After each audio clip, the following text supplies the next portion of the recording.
hapon po sa inyong lahat mga kablog. Ako po si Tesolika Canyabano at ito po ang aking menu ngayon ay gagawa ako ng pansit canton na gisado. Ito po ang aking mga ricado ngayon mga kablog. Isa-isahin ko sa inyo. Ito po ang aking karne ng baboy na minamarinate ko. At ito ang hipon.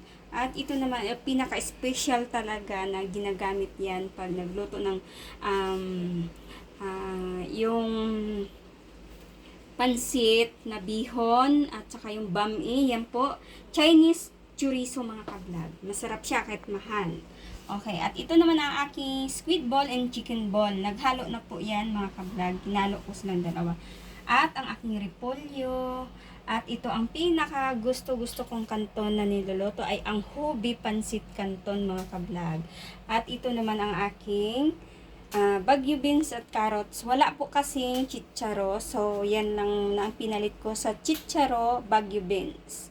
At ito naman ang celery, tangkay ng celery at ang dahon ng celery at ang ating dahon ng sibuyas na pampabango. Pagkatapos ng maluto, itataping natin sa ibabaw. At ito naman ang ating ricado na bawang, sibuyas, pula at puti.